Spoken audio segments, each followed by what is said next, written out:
tipo estado anímico, emocional, ¿cómo se están sintiendo en los últimos meses? A ver, desde mi punto de vista... Bueno, Encarna, perdona, soy un mal...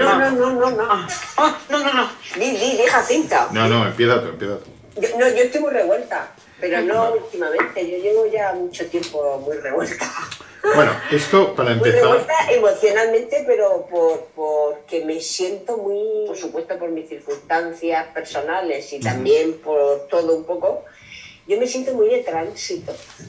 Claro, ahí... Muy como si no sé, como si no estuviera relajada en ningún sitio. Ya. Muy de cambio. De hecho, me estoy planteando muchas cosas de cambio, de vender casas, de hacer, no sé. ¿Tú quieres apuntar algo al respecto? Yo me siento igual que Encarna. También Que estoy como... Es que lo has explicado muy bien, en una etapa de transición.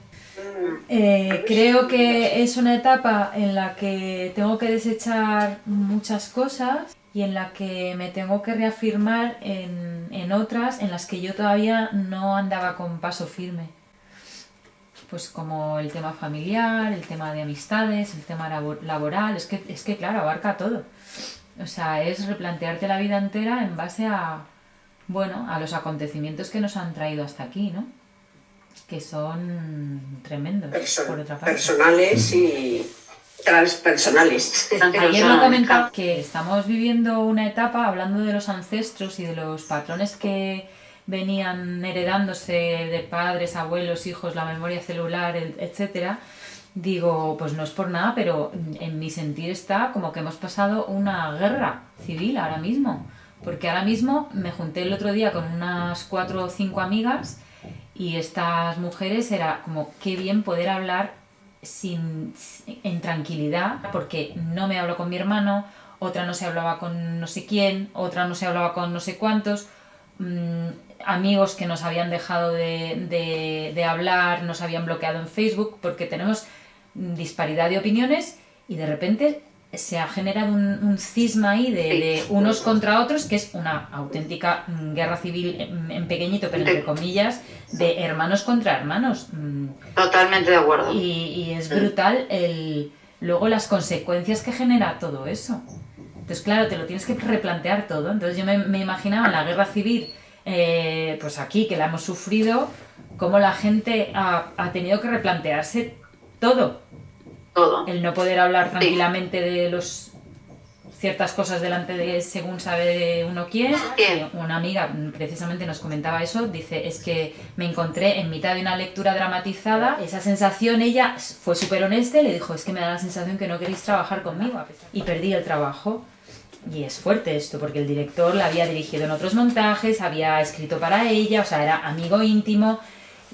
Esta sensación de crispación social, no sensación, porque es efectiva, no es ninguna sensación. La respuesta fue sí, no queremos el tema de la trabajar crispación contigo. social y esta convulsión, es como que si uno analiza, no es algo nuevo, porque siempre te presentan con una cara distinta el punto conflictivo que hace que la sociedad civil se confronte, ¿no?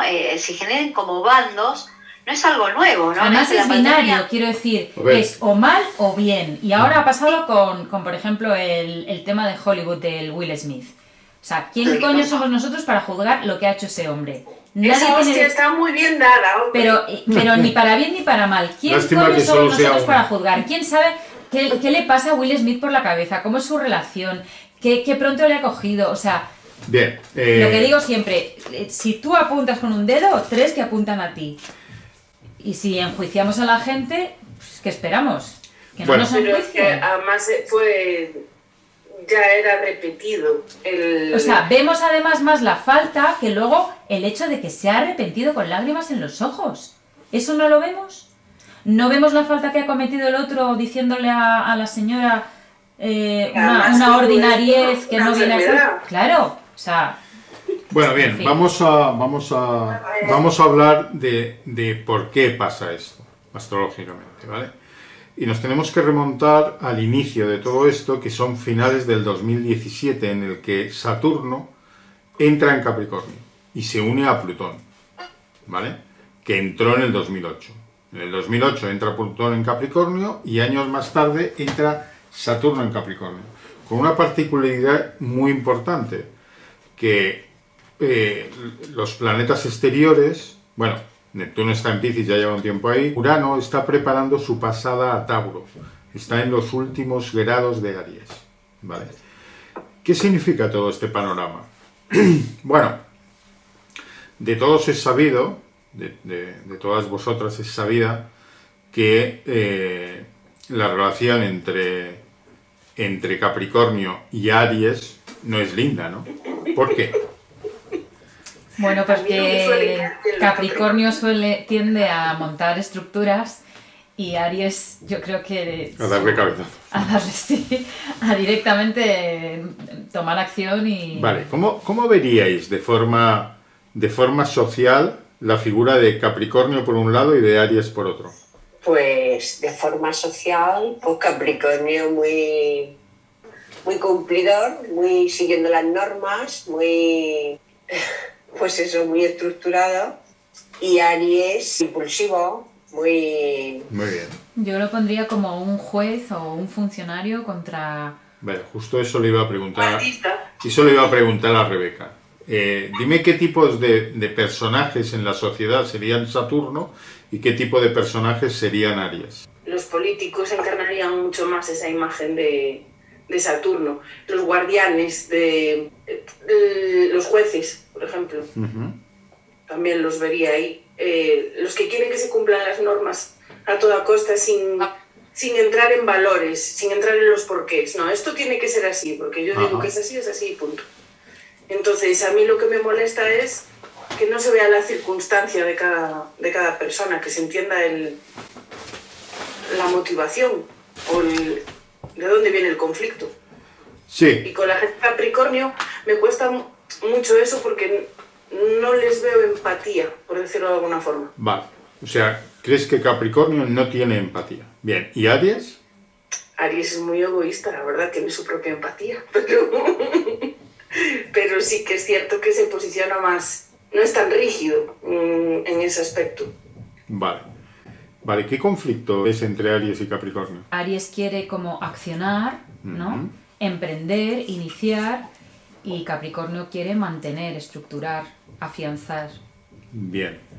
Bueno, esa apreciación hay que matizarla mucho.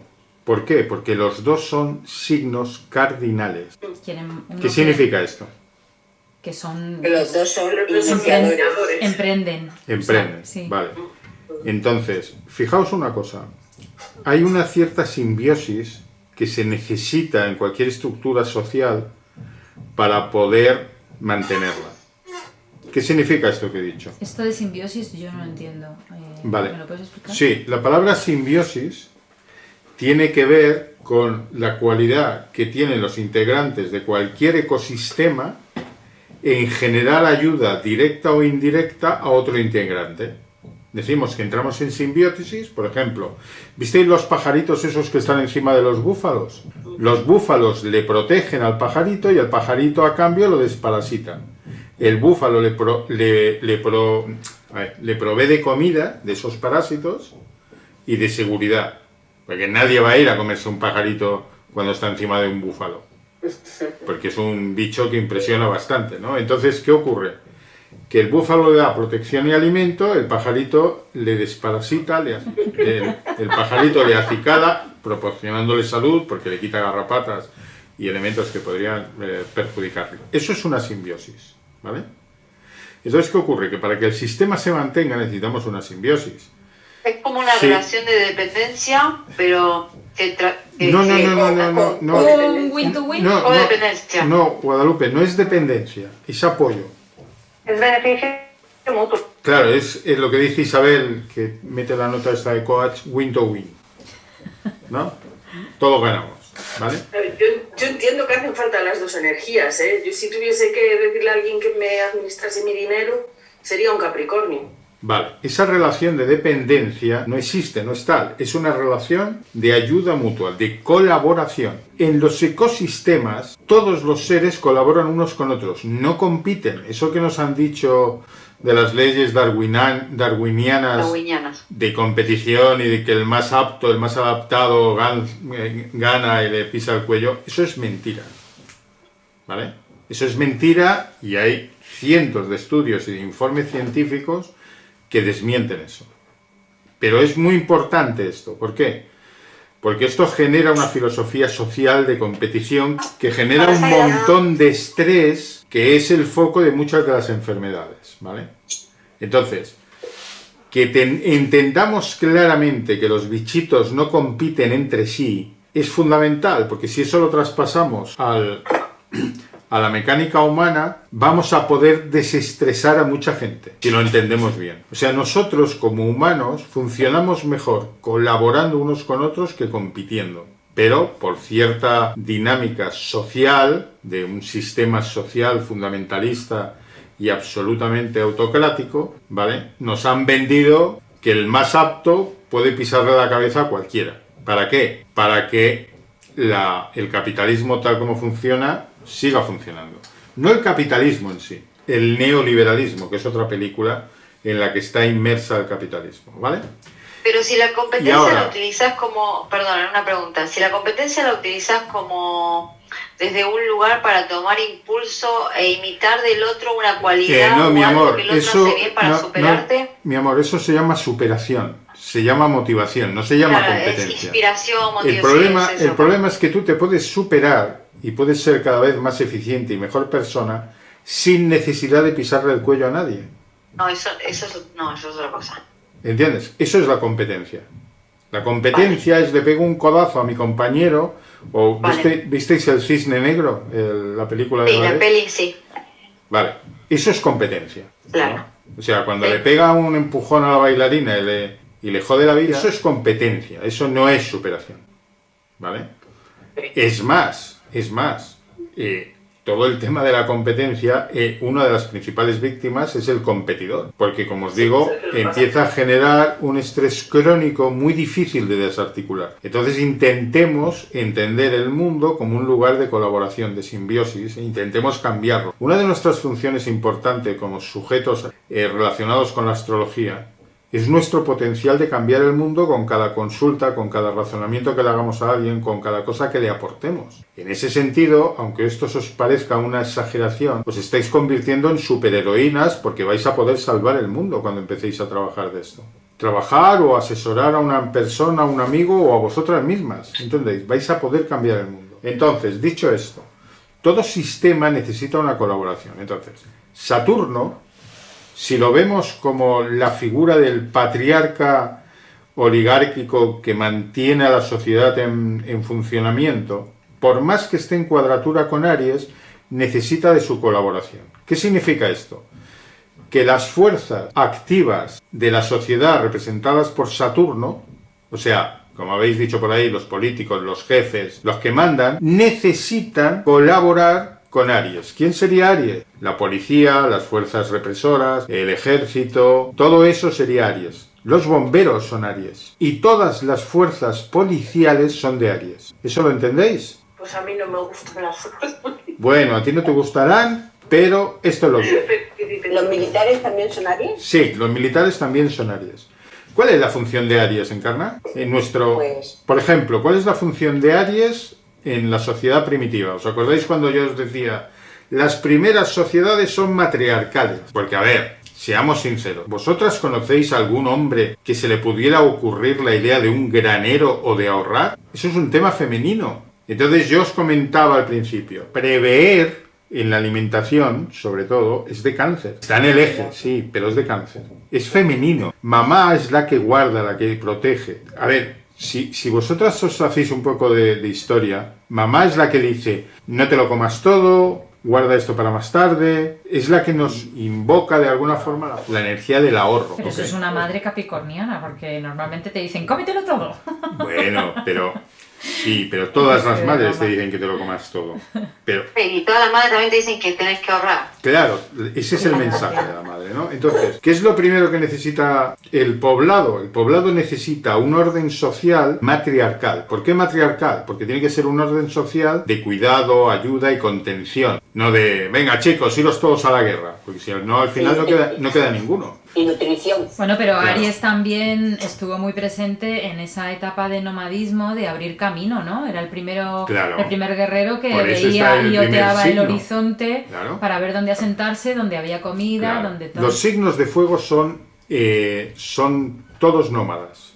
Los signos de fuego. Los signos de tierra son todos sedentarios. Los signos de aire y agua le dan soporte a esas dos grandes energías. Pero fijaos, lo que os venía contando. De repente, una mujer dentro de una tribu dice, bueno, la anciana sabia dice, bueno, hasta aquí, chicos. Esto de ir caminando todos los días de un sitio para otro, que se nos mueren los niños, que los viejos no los pueden seguir, que nos pilla un día una helada y otro día una insolación, se acabó. De no saber, tener que dormir al raso y transportar todas nuestras pertenencias, la cacharrería, la jaima, todo eso encima, eso es una barbaridad. Se acabó, dijo una señora un día, ¿no? ¿Y entonces qué hizo? Buscó un sitio agradable, probablemente un valle fértil, resguardado de los vientos más jodidos, y ahí dice, aquí nos quedamos. ¿Qué es lo primero que hace? Lo primero que hace, como ya tienen sus tiendas, sus bivacs muy rudimentarios, lo primero que hace es una construcción que no es un templo, es un granero. ¿Para qué? Para asegurarse de que cuando venga el crudo invierno haya recursos suficientes y empiezan a almacenar. Claro, cuando tú tienes el granero y estás en un territorio en el que deambulan turbas nómadas de cazadores-recolectores, el granero es un chollo. Entonces, ¿qué es lo siguiente que haces? Alrededor del granero montas una valla, ¿vale? Y ahí aparece Saturno, el límite, representado por esa valla. Y si os dais cuenta, tenemos formado un círculo. ¿Por qué un círculo? Porque es la figura geométrica más metida dentro del psiquismo humano, ¿vale? Por distintas razones. Es la forma más eficiente. Entonces, si veis poblados indígenas muy antiguos, vais a ver que todos cercan el poblado a través de un círculo. Es un sitio universo circular. Claro, y es un sitio equidistante ¿a qué? Al lugar de protección que es el granero, ¿ok? Y al no tener esquinas, es más difícil que te escondas detrás de una esquina, ¿ok? Tiene menos ángulos muertos de visual. Entonces, imaginaos el círculo y en el centro un punto que es el granero, una construcción que es el granero. Vale, ¿qué es lo siguiente que necesitamos? Necesitamos dos cosas. A un montón de arianos y sagitarianos que nos vayan a buscar alimento fuera de la valla, que sigan recolectando y llenando el granero. Y dos, un montón de arianos que estén situados en los 4 puntos cardinales que controlen el terreno entre uno y otro por si alguien viene a atacar. Entonces, las dos funciones de Aries son conseguir lo que necesitamos y defendernos. Y así es como utiliza el Estado a las fuerzas del orden. ¿Sí o no? Para conseguir lo que quieren, las fuerzas del orden consiguen lo que quiere el Estado. Si hay que desahuciar a alguien, o que si hay que impedir una manifestación, etcétera, etcétera. O sea, consiguen lo que el gobierno quiere. Y por otro lado, en teoría, nos defienden. Claro,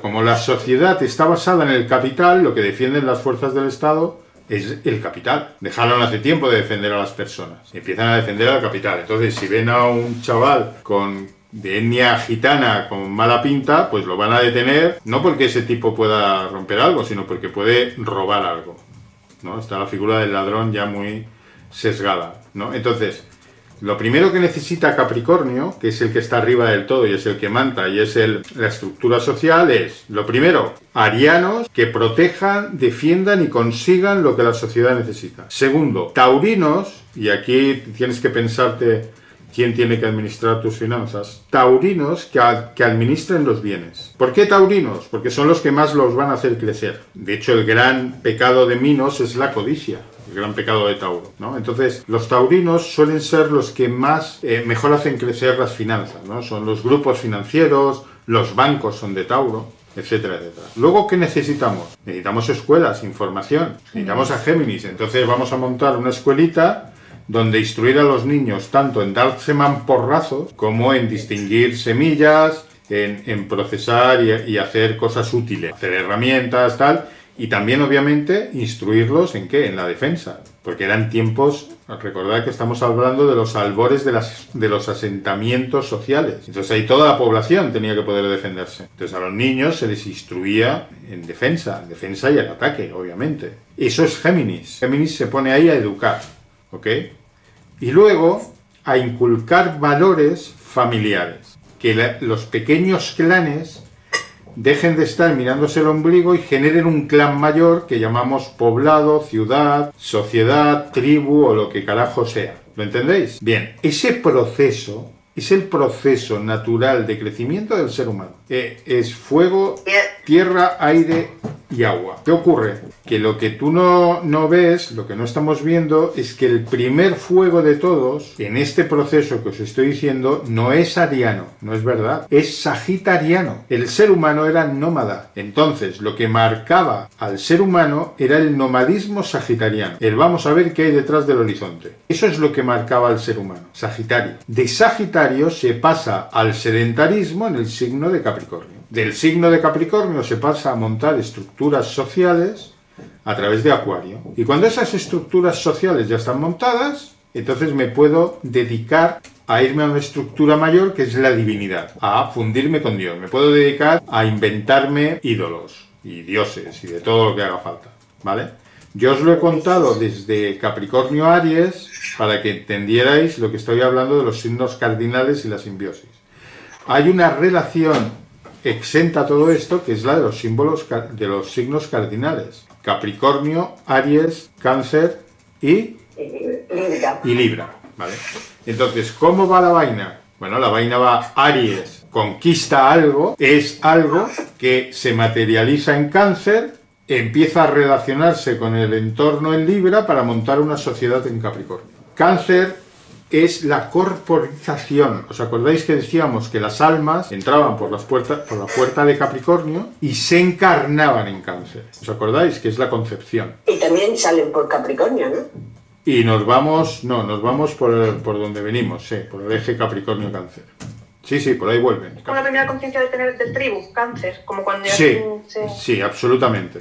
Es la primera conciencia de ser una tribu.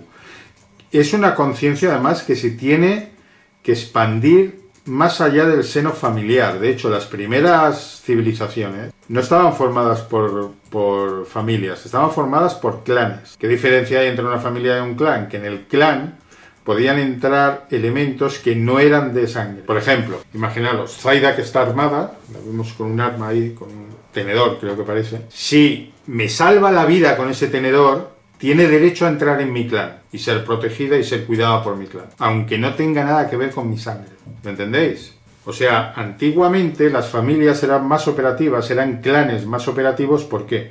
Porque había lazos muy potentes de ayuda de unos a otros. O sobrevivíamos todos o no sobrevive nadie aquí. Entonces, poca tontada con los caprichos y el me cae mal mi cuñada y toda esta historia. Claro, no te puedes permitir que tu cuñada te caiga mal porque ella y sus hijos son manos de obra importantísimas para que el clan surja. Por eso, si funcionáramos en comunidades más entrelazadas, más solidarias, nos iría a todos mucho mejor que perder un montón de energía metiéndonos en el corazón de la familia, ¿no? Y fíjate lo que me hizo mi hermano, fíjate lo que me hizo mi cuñada, fíjate lo que me hace mi suegra, ¿no? Entonces, esa energía, si se transforma en una energía de competencia, una energía de solidaridad, de simbiosis, de ayuda mutua, haría que el mundo funcionara algo mejor.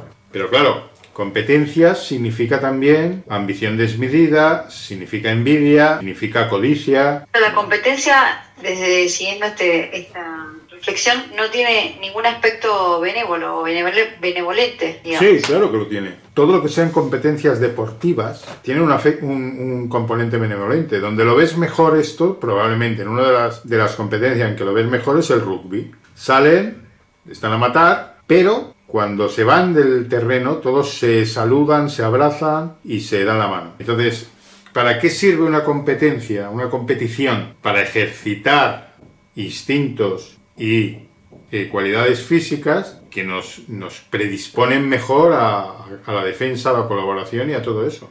Pero una competencia por comida, una competencia por que cuando digo comida me estoy refiriendo a un puesto en una empresa. O sea, si nosotros trabajamos juntos en una empresa y uno de nosotros empieza a ser el típico trepa, ¿no? El típico tipo competidor que no tiene ningún tipo de honestidad. ¿Cómo vamos a trabajar nosotros con ese individuo? Va a tener que estar en lucha constantemente contra el resto. Porque si lo localizo y veo que es una mala persona y que se aprovecha de los débiles y que se... ¿vale? Yo tuve un cliente que era directivo del canal de Isabel II, ¿no? Entonces el tipo había llegado ahí poniéndose las medallitas de todos los trabajos e informes que hacían sus colaboradores. Gente que estaba al mismo nivel.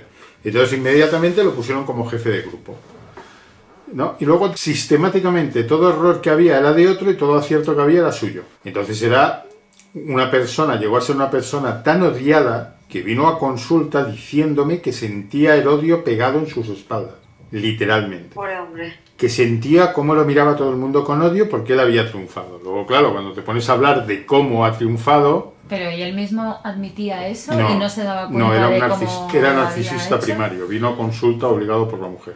No, él no tenía la culpa de nada. O sea, él te podía relatar cómo conseguía los logros y veías que era una cosa completamente deshonesta, pero él no era consciente de esa deshonestidad. Eso es una personalidad narcisista. El narcisista todo es perfecto. No tiene culpa de nada. Ni responsabilidad, por supuesto. Bien, en este punto vamos a ver... Disculpa, sí, ¿y por qué el narcisista no tiene culpa de nada ni responsabilidad? No, sí la tiene, pero él no la ve. No la ves, claro. Ya. A ver, No es O sea, consciente. él es consciente. Claro. La pregunta es ¿por qué? ¿No? Sí. ¿Cuál es el mito de Narciso?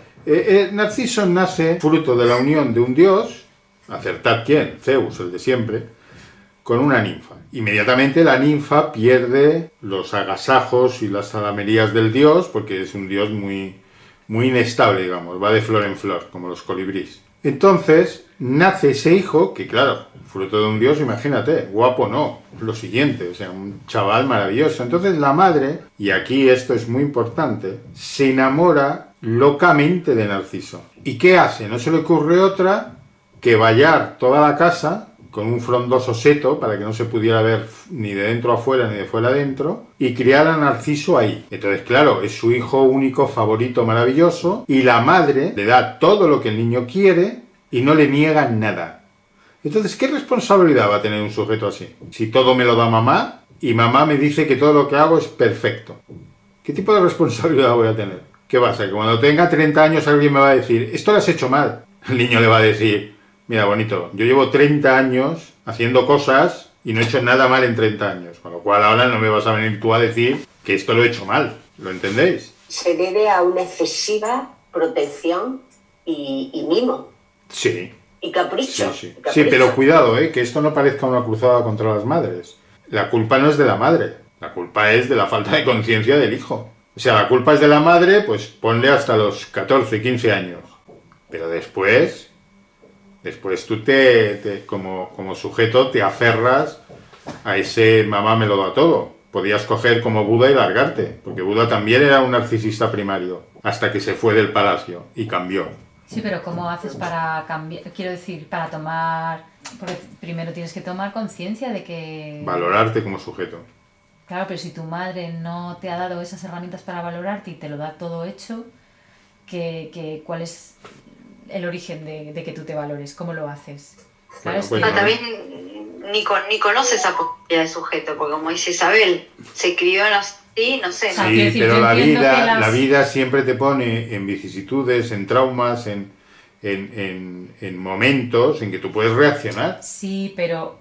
Y ahí es donde tú decides si tú tienes algo que ver con el mundo o no. Entiendo, pero como tendemos a ir hacia el placer, por mucho que se te presente la vida, tú vas a ir a lo cómodo. Sí, a no ser que ya sientas el odio pegado a tu cuerpo, que eso ya, claro, o sea, hasta que te rompes un brazo, o hasta que, como le pasó a Narciso, se le asomó una niña por el seto, ¿vale? Que se enamoró, obviamente, como mamás, esa mujer se enamoró profundamente de Narciso. Cuando la madre la descubre, la condena a estar apartada de él en las montañas lejanas del frente. Esa mujer que se enamoró de Narciso, ¿sabéis cómo se llama? Eco. y está condenada a repetir las últimas palabras que le dicen. Al lorito con esto, porque las mujeres que os encontráis narcisistas os convertís en eco. Convertiros en eco es anular vuestro poder de diosa. ¿Cuál es el patrón?